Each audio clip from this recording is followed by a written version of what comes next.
দেখুন বন্ধুরা, ধাবা স্টাইলে এক তরকা রেসিপিটা কতটা সুন্দর দেখতে হয়েছে দেখুন।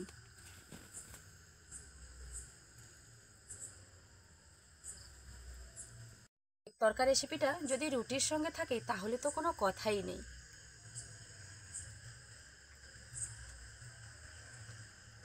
সত্যি একদমই মনে হচ্ছে না যে বাড়িতে বানিয়েছি, একদম মনে হচ্ছে যেন হোটেল থেকেই আনা হয়েছে। পুরো ভিডিওটা একটু স্কিপ না করেই দেখতে থাকুন, তাহলেই বাড়িতে হোটেলের মতো এক তরকা বানিয়ে ফেলতে পারবেন।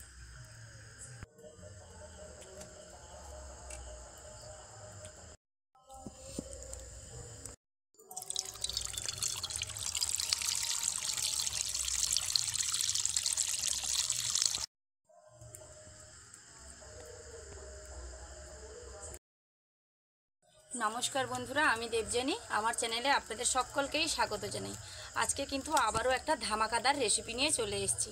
ধামাকাদার রেসিপিটা হলো একদম ধাবা স্টাইলে এক তরকা। সেটাই আজকে বানাবার আপনাদের সঙ্গে শেয়ার করব। বিশেষ করে আমার চ্যানেলে এক তরকা কিন্তু এই প্রথমবার আপনাদের সঙ্গে শেয়ার করছি। পুরো ভিডিওটা একটু স্কিপ না করেই দেখতে থাকুন। যেভাবে ধাবা স্টাইলের টেস্ট হয় আমি একদম পাই টু পাই সমস্ত কিছু উপকরণ দিয়েই কিন্তু আপনাদের দেখিয়ে দেবো, পুরো টিপস সহ দেখাবো। চলো শুরু করা যাক। প্রথমেই আমি এখানে তরকা বানানোর জন্য মিক্সড ডাল নিয়েছি। আপনারা চাইলে বিভিন্ন ধরনের ডালকে একসঙ্গে মিক্সড করেও কিন্তু সেটা ব্যবহার করতে পারেন, মানে তরকা রান্না করতে পারেন। আমি এখানে মিনিমাম 2 থেকে 3 ঘন্টা আগে থেকে ডালটা ভিজিয়ে রেখেছিলাম। আপনারা যদি সময় হাতে থেকে থাকে ওভারনাইট ভিজিয়ে রাখবেন, তাহলে কিন্তু খুবই ভালো হবে। আপনারা যদি চান সবগুলো ডাল আলাদা আলাদা কিনে এনে এই রেসিপিটা বানাতে পারেন। আবার না যদি চান এরকম মিক্সড ডাল কিন্তু যে কোনো মুদির দোকানে কিনতে পাওয়া যাবে। যদি না পাওয়া যায় অনলাইন তো রয়েইছে।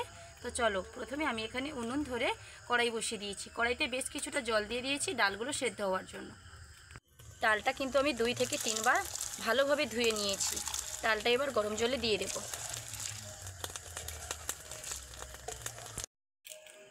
এই ডালের সঙ্গে কিছু মশলা আমি অ্যাড করব। প্রথমেই দিয়ে দেবো কয়েকটা তেজপাতা, দুভাগ করে দিয়ে দেবো। কিছুটা গোটা গরম মশলা নিয়েছি, এলাচগুলোর মুখগুলো কিন্তু হালকা করে ফাটিয়ে দেবো। কাঠ, লবঙ্গ, গোলমরিচ সবগুলো দিয়ে দেবো। একটু ভেঙে ভেঙেই দেব। দিয়ে দেব হলুদের গুঁড়ো, দিয়ে দেব পরিমাণ মতো লবণ, কিছুটা কাশ্মীরি লঙ্কার গুঁড়ো দিয়ে দেব। আমরা ভাবি ধাবাতে যে তরকাটা খেয়ে থাকি, কীভাবে সেটা বাড়িতে বানাবো। আজকে এই ভিডিওটা দেখে আর কোনো অসুবিধা হবে না বাড়িতে বানাতে। একদম ধাবা স্টাইলে কিন্তু স্বাদটা হবে। এইবার ঢাকনা দিয়ে ডালটাকে খুব ভালোভাবে সেদ্ধ করে নেব।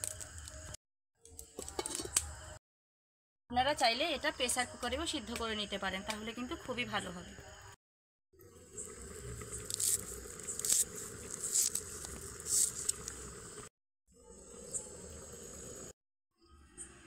পেঁয়াজটা ভালোভাবে কিন্তু কেটে নিয়েছি, আর পেঁয়াজটা আমি কীরকমভাবে কেটেছি আপনারা অবশ্যই দেখেছেন।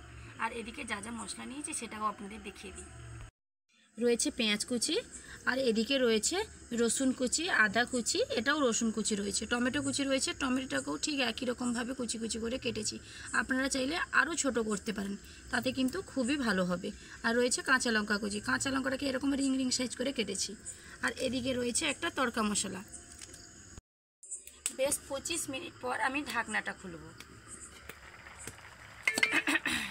আশা করছি ডালটা খুব ভালোভাবেই রেডি হয়ে গেছে। ডালটা প্রায় ছিঁড়ে ছিঁড়ে এসছে দেখুন। সবগুলো ডাল কিন্তু ঠিক ছিঁড়ে যাবে না।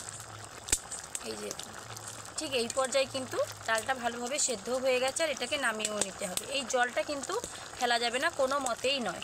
ডাল সেদ্ধ করার পর আমরা কিন্তু জল ফেলে দিই না, বাড়িতে যে ডালগুলো রান্না করি সেক্ষেত্রে তরকা ডালের এই জল কিন্তু একদম ফেলা যাবে না। এটা দিয়েই কিন্তু তরকা রেসিপিটা হবে। চলো এটাকে এবার নামিয়ে নিয়ে একটা পাত্রে।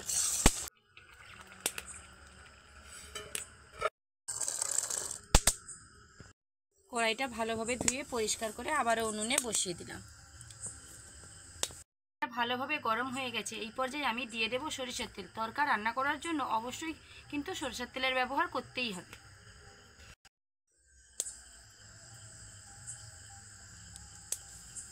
এটা খুব ভালোভাবে গরম হয়ে গেছে। এর উপরে দিয়ে দেব আদা ও রসুন কুচি।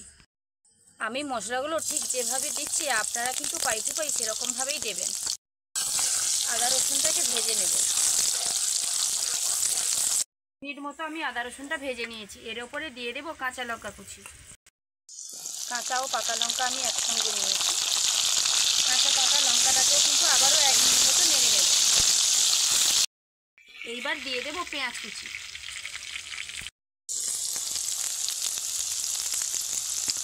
পেঁয়াজটা দিয়ে বেশ কয়েক মিনিট ভালোভাবে নাড়বো, কারণ পেঁয়াজটা বেশ ভাজা ভাজা লাল লাল হয়ে দেবো। তারপর দেবো টমেটো কুচি। পেঁয়াজটা ভাজা হতে হতে কিছুটা গোটা জিরে ওপর থেকে দিয়ে দেব। অন্য সব রান্নায় কিন্তু প্রথমেই তেলের ওপর গোটা জিরে দেওয়া হয়, তরকাতে কিন্তু ঠিক এভাবে গোটা জিরেটা দেওয়া হয়। আবারও কিছু সময় ভেজে নেব। পেঁয়াজটা কিন্তু খুব ভালোভাবে ভাজা হয়ে গেছে। পেঁয়াজের কালারটা দেখুন একদম চেঞ্জ হয়ে গেছে। এই পর্যায়ে আমি দিয়ে দেবো হলুদের গুঁড়ো। ঝালের জন্য দিয়ে দেবো লাল লঙ্কার গুঁড়ো। যেহেতু কাঁচা লঙ্কা রয়েছে তাই লাল লঙ্কার গুঁড়োর পরিমাণটা আমি একটু অল্পই দিয়েছি। দারুণ একটা কালার আসার জন্য দিয়ে দেবো কাশ্মীরি লঙ্কার গুঁড়ো। দিয়ে দেবো ধনে গুঁড়ো। দেবো তড়কা মশলা।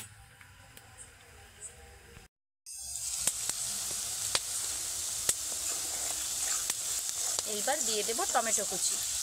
টমেটোটা আমি আগে দিলাম না, কারণ টমেটো থেকে কিন্তু জল বেরোতে পারে মানে বেরোবে। তার জন্য মশলাটা দেওয়ার পরে টমেটোটা দেব। টমেটো থেকে হালকা হালকা জল বেরোবে আর মশলাগুলো সেই জলে খুব ভালোভাবে কষানো হয়ে যাবে। আর এই পর্যায়ে উনুনের আঁচটা একদমই কমিয়ে রাখতে হবে। কমানো আছে কিন্তু মশলাটাকে ভালোভাবে কষে নিতে হবে। ভালোভাবে কিছুক্ষণ নেড়ে নিয়েছি। এইবার আমি পরিমাণ মতো লবণ দিয়ে দেব। যদিও সেদ্ধ ডালে লবণ রয়েছে, তবে পরিমাণ মতো সেখানে দেওয়া হয়নি। এখানে আমি একদম পরিমাণ মতোই দিয়ে দেব। আবারও এটাকে নেড়ে চেড়ে ভালোভাবে কষিয়ে নেব। বেশ কিছু সময় ধরে মশলাটা ভালোভাবে কষিয়ে নিয়েছি। এবার আজকে আমি বানাচ্ছি এগ তড়কা। তার মেন উপকরণ হলো এগ। এইবার ডিমটা কিন্তু দেব। এগ তড়কা বানানোর জন্য আমি এখানে 4টা ডিম নিয়েছি। একে একে 4টা ডিম এখন আমি কড়াইতে দিয়ে দেব।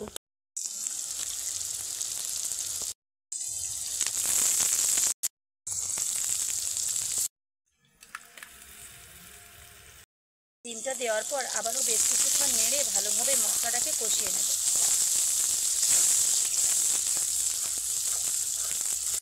আজকে আমি বানাচ্ছি এগ তড়কা। যদি কেউ এগ তড়কা না খেতে চান, শুধু তড়কা খেতে চান, তাহলে আমি এত সময় পর্যন্ত যা যা দিয়েছি সমস্ত কিছু দিয়ে শুধু ডিমটা না দিয়েই কিন্তু সেদ্ধ করা ডালটা দিয়ে দেবেন। মশলাটা যে ভালোভাবে রেডি হয়ে গেছে কি দেখে বুঝবেন, দেখুন চারদিকে বেশ তেল ছেড়ে ছেড়ে যাচ্ছে। এই দেখুন, দেখে নিশ্চয়ই বুঝতে পারছেন। এখন কিন্তু বুঝতে হবে খুব ভালোভাবে মশলাটা রেডি হয়ে গেছে। এইবার আমি দিয়ে দেব সেদ্ধ করে রাখা ডাল। এর মধ্যে কিন্তু বেশ জল জলে ভাবটা রয়েছে, একদম গোটাটাই দিয়ে দেব।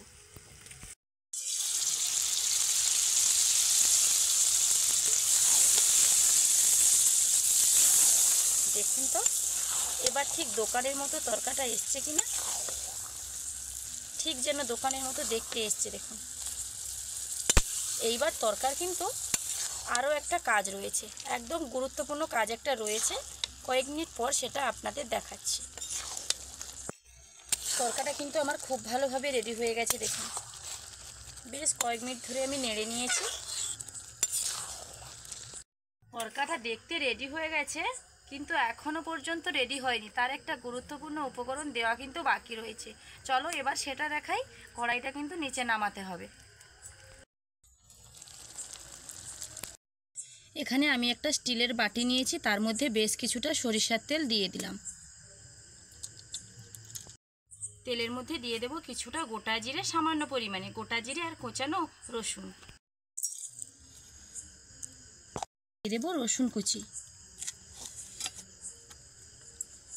এইবার সাঁড়াশি দিয়ে বাটিটা ধরবো।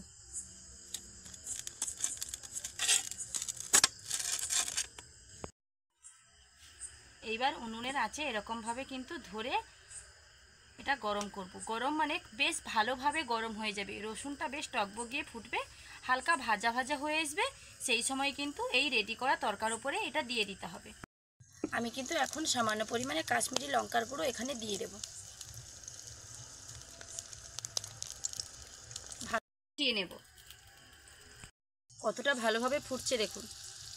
1 কি 2 মিনিট এটা ভালোভাবে ফুটিয়ে নেব, খুব বেশি ফোটানোর প্রয়োজন নেই। ভালোভাবে ফোটানো হয়ে গেছে, এইবার এটাকে নিয়ে রেডি করা তরকার উপর দিয়ে দেব।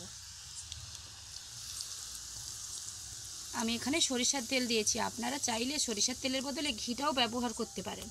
আবারও উনুনে বসিয়ে দেব। 2 থেকে 3 মিনিটের জন্য হালকা আঁচে আরেকবার ফুটিয়ে নেব।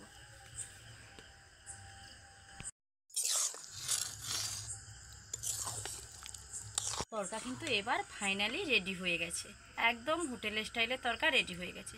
হোটেল স্টাইলের তরকা রেডি হয়েছে, তার মানে রুটির সঙ্গে খেতে হবে। হোটেলে কিন্তু বেশিরভাগ রুটির সঙ্গেই তরকাটা আমরা খেয়ে থাকি, তো আজকে আমি বাড়িতে রুটিও বানিয়েছি। এইবার কিন্তু গরম গরম রুটির সঙ্গে পরিবেশন করব পুরো পরিবারের জন্য তরকা। তরকাটা কতটা সুন্দর দেখতে হয়েছে শুধু দেখুন।